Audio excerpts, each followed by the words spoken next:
Testing 1, 2, 3. The banditos are in town. Oh my goodness. So, chat.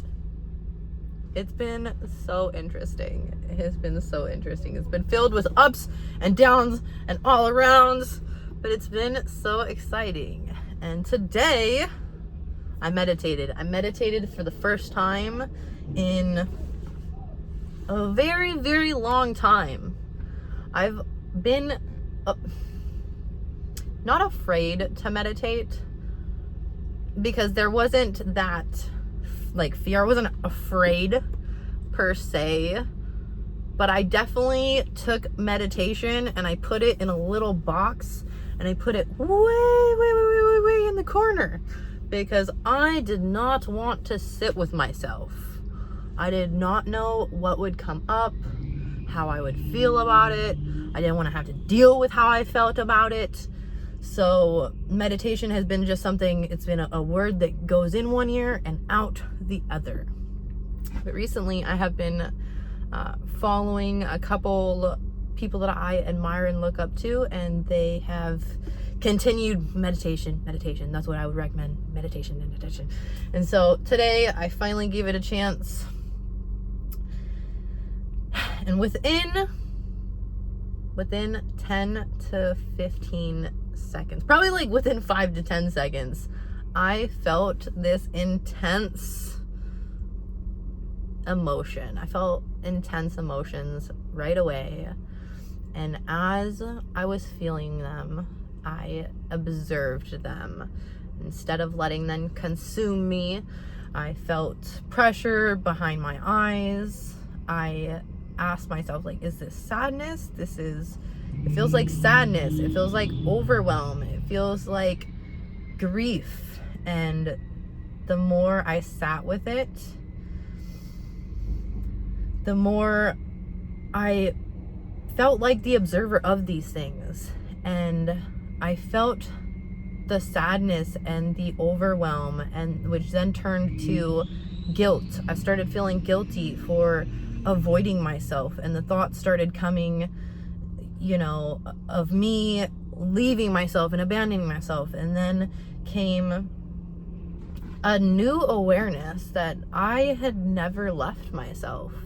I have been the only one on this entire freaking rock that has been here with me through,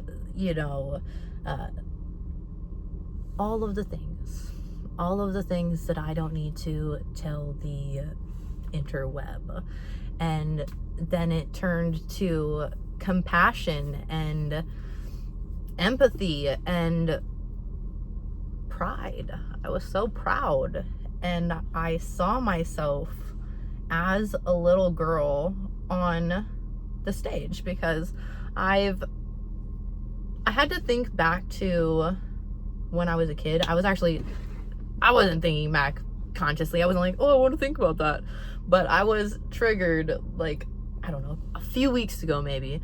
And it brought me back to feeling like a little girl on a stage, looking out into the crowd, looking for my person, my people, and not seeing anyone. And feeling just what is the point in all these awards? Who cares if I'm getting an award? Nobody cares. And sometimes people relate trauma to the things that have happened to you and events that have happened to you, like a car crash, or somebody doing something inappropriate to you, or they mistake trauma as the events that have happened to you. But it's not the events. Trauma is what has happened inside of you. And it not only comes from what happens inside of you in relation to events, but it also can be things that didn't happen that should have. People showing up for you, emotional care, somebody holding space, a safe space for you. So when I was triggered, I processed this through ChatGPT. I kept going, and I was like, I feel stupid. I feel embarrassed. I feel like that little girl that's on the stage and holding my head up high, because I know nobody in the damn crowd is in there for me. And ChatGPT, talked me through my emotions, and then it gave me a exercise to do with myself, and I did that exercise. It was to pretend I was an adult in the crowd looking up at my little self, and I was instantly overwhelmed with pride and joy, and all I could think of was, there's no place that I would rather be than right here and witnessing you in all your glory. And little me was so happy and excited and filled with joy, and in that moment there was just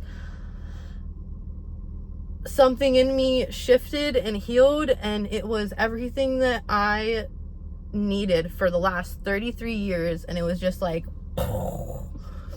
I don't know how many triggers I've had to go through to finally get to that point. And while I was meditating for this minutes today, after I observed the overwhelm, after I observed the guilt and the shame and the sadness, and then I came to understanding that I never left. I'm right here.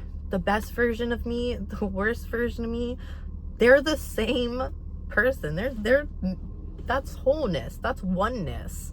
And towards the end of my meditation, I saw myself both as the little girl on the stage and the me in the crowd, and all I could think of was, there's no place I'd rather be. And when you have spent so many days of your life wanting to be anywhere else, wishing you could be just anywhere else than in your being, I can't describe a better feeling, really and truly. So I say all this to say, meditation, get into it, see what's in there, observe the thoughts and the feelings, and know that they are not you. They are separate. They are things that you are experiencing. And someone says, I don't know who, but someone says, an unexamined life is no life at all. And those aren't word for words, but somebody really smart said it. So examine your life. Don't be afraid of your triggers. Don't be afraid of going into the unknown. Leave a comment, leave a like, tell me an experience that you've had that maybe you've held on to for a long time, and if you don't want to tell us or me or whatever, I do urge you to use ChatGPT in that way, just because not all of us can afford therapy. Not all of us have a circle. It took me years. It took me my whole freaking life to finally get a ecosystem of support. So do not do everything on your own. Okay? You have tools, and I am here for you. I love you. I'll see you in the next video. Bye.